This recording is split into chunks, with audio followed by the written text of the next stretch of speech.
Hey, we're in Haftarah, Kedoshim, and that's Ezekiel 22, verses 1 through 19. So we've got the prophet Ezekiel describing the moral and the spiritual decay that the leaders in Jerusalem are exhibiting, as well as the people of Judah in general. So we're focusing on the southern kingdom of Judah in this lesson, whereas before the last couple lessons it was the northern kingdom. So we get this list of sins that they're willfully committing. And that's the tie in with the Torah portion this week. Because in the Torah portion, there are particular laws that are mentioned, and these are the ones that are being transgressed in this Haftarah, which leads to their imminent exile. Now, I believe I heard it said that at this time of Ezekiel prophesying this, they're about 4 years away from the full destruction of Jerusalem and the temple. So what's happening is that God's name, his great name, his character, his essence, that's being sort of maligned because of the actions of the people that are representing him. Jerusalem is even called a city of bloodshed. There's murder, there's judicial murder, idol worship, immorality, defilement of the sacrificial offerings, desecration of Sabbath and Sabbaths, malicious gossip and theft, specifically from the poor. So the people should have been acting like a light to the nations. That's what their calling is. But instead, they've been acting this way.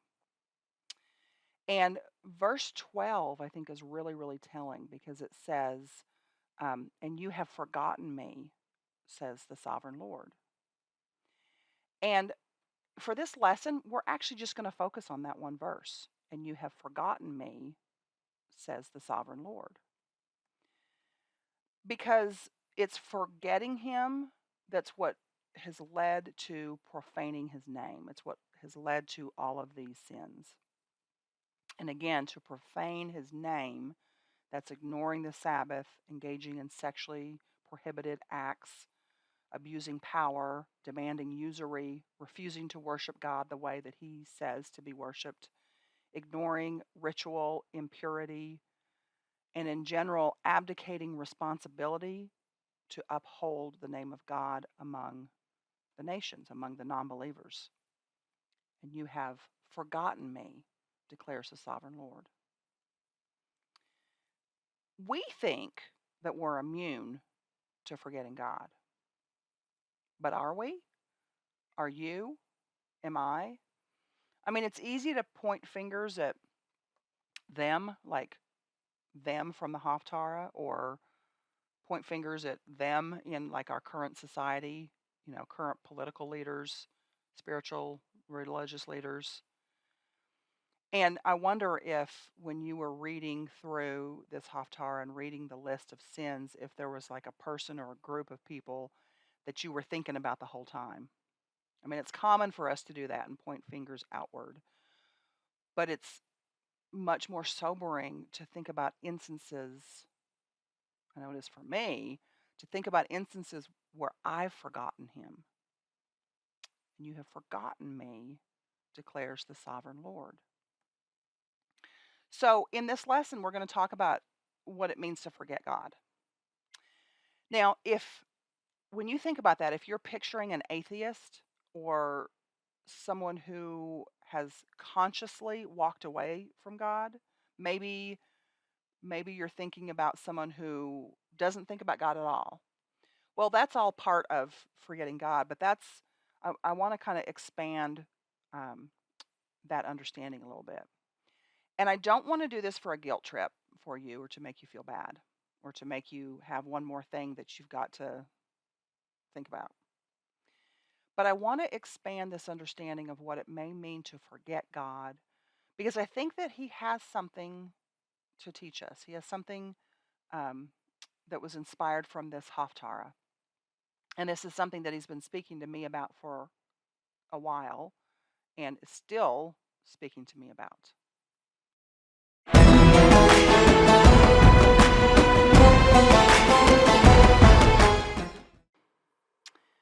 mindful awareness of God. That's what I decided to call it. That's the conscious, mindful recognition. So that's remembering at its finest, right? That God is present and active in my life in this moment. So this isn't some sort of vague sense. Um, I think so. I think He is. But it's right here, right now, the conscious um, recognition of God's presence right now. So the idea of remembering God is to bring this mindfulness of Him into all of my circumstances. Okay, so that's the goal, that's the target. We need to work up to get there. Now, without this mindfulness of God, this awareness of God, I believe in essence, in those moments, then we've forgotten Him in that moment. Okay, so when I decide a course of action, but I forget to consult Him about that, then I've forgotten Him. And when I'm overly anxious about a situation and I don't remember to invite Him into that moment, I've forgotten Him. When I look to any other thing to save me, any other Savior, in any of my struggles, because I forget that God can help, then I've forgotten Him. And when I allow a breach in my communication with Him and I don't return right away, then I've forgotten Him. And this is what we're up against. Okay? It's not how few times that we've forgotten Him that we need to look at. It's how quickly can we get back to Him that counts. And I'll talk more on that in just a little bit. So there's a difference from that. I want you to realize that there's a difference between that and like a conscious decision to exclude Him from these things. If I have a big decision or any big small, if I just have a decision to make and I have an awareness that I should pray and I refuse to, well, that's different. That's not forgetting Him. That's possibly into rebellion. Okay. Um, if I'm anxious about something and I know praying, talking to Him, meditating on the Word is the answer, and I don't do that, that's willful. Okay, that's not what I'm talking about with just forgetting. Okay. Now I have a ways to go, and maybe you can relate.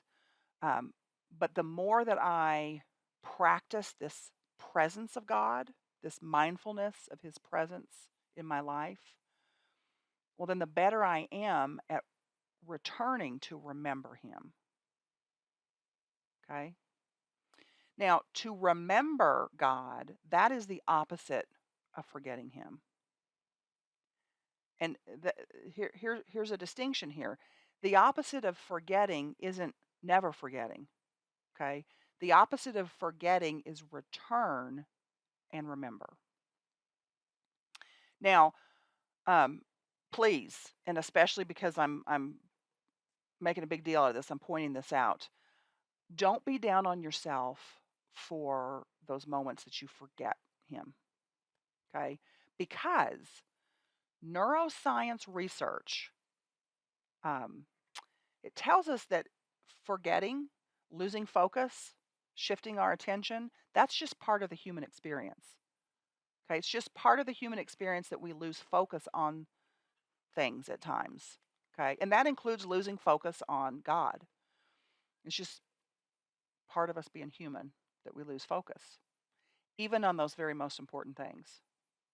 The research says, on average, um, 50% of our waking moments, our minds wander. So when you're praying, talking to God, and your mind wanders, don't beat yourself up. And when you're reading His Word and you suddenly realize you've got to go back and read it again and again and again because your mind wanders, don't beat yourself up about that either. And when you forget in that moment that he's right here with you and he has the answers, don't beat yourself up about that. Yes, you've lost focus in those examples, but you can come back. And the coming back is the key. So here's the thing. God knows this about us all along. This is how he's created us. This I won't get into all of that, but as to why it's so easy for us to shift focus. Okay, but that's just part of the way that all brains are wired. And I'm convinced that this is one of the reasons that he's given us the annual cycle of feast days and his Sabbaths, because he knows that we need help to remember to bring back our wandering attention back to him. So he's not concerned about it. And if he's not concerned about it, neither should we be, right? Yeshua tells us he says, abide in me, remain in me. Um, it's because he knows we're going to shift our focus. And there's no shame in that. There should not be any shame in that. You just choose him again. And then it loses focus and you choose him again. The key is you never give up. You never stop returning. Okay. Now, I do think that it would be a good thing for us to learn to notice when we've strayed our attention so that we can bring our attention back. And again, no shame in that. And it does get easier, this refocusing, the more that you do it. So, refocusing back to God. That's what I believe it means when it says to have a steadfast mind toward him. I don't think being steadfast means never diverting your attention away in the first place, because we can't physiologically do that.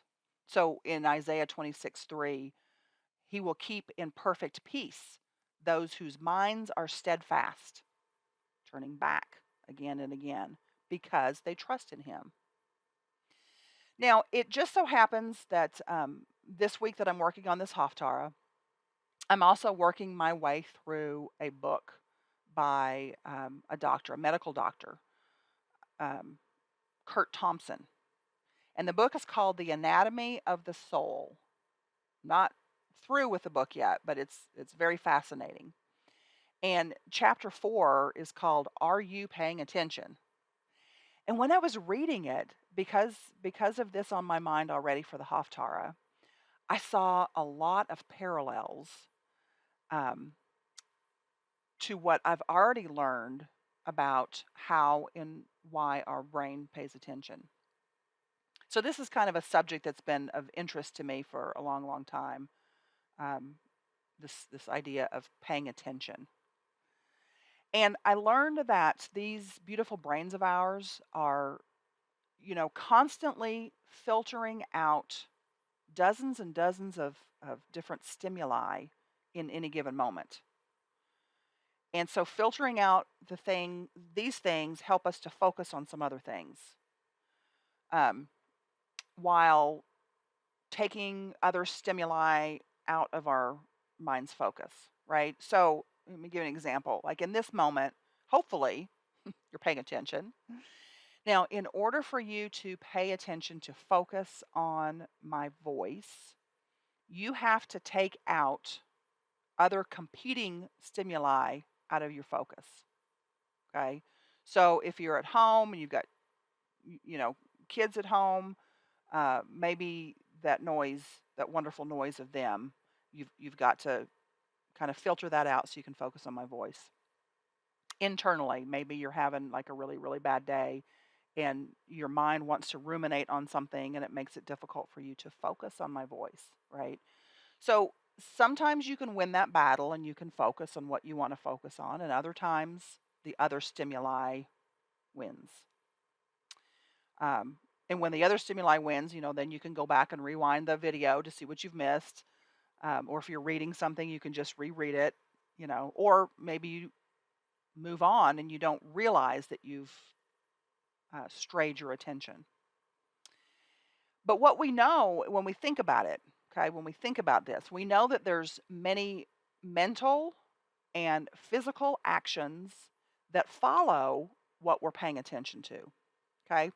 So the question that we can ask is, what am I focusing my attention on in this moment? Okay? So this is kind of like learning to pay attention to what you're paying attention to, okay? Learning to pay attention to what you're paying attention to. So, why is this important? Why am I even talking about this, right? Well, I'm learning to pay attention to the times when I'm not paying attention to God. You have forgotten me, says the sovereign Lord. Because whatever we focus our attention on wires our brain to certain patterns. Okay. Um, do you or someone you know always focus on the negative in a situation? That's going to influence your actions or their actions. Um, do you focus on like how you can get through this hard situation by your own strength? That's going to influence your actions, including how willing and ready that you would be to pray and ask God to intervene in that situation. Now, I needed to motivate myself to pay attention to what I'm paying attention to, and when it comes to God, and the reason, how I did that was I considered how does my inattention toward God, how does my forgetting God, how does that affect Him? Because I know how it affects me when I'm trying to communicate with somebody and they're not paying attention.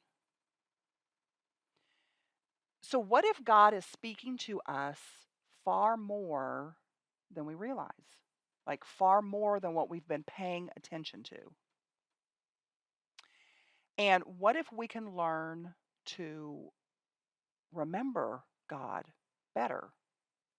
What if we can learn to focus our attention on things that we haven't focused on before? Things that will allow us to remember Him more. So, Dr. Thompson suggests that God speaks to us using signposts mediated by the brain and the body. So, He speaks to us through our thoughts, our feelings, our sensations. He uses our body to speak to us. Now, when I read that, I kind of had to sit with that for a little bit, and maybe you do too. But the idea is 1 Corinthians 6:19, your body is a temple. And I mean that right there is that's a lot to unpack, right? Our body is a temple.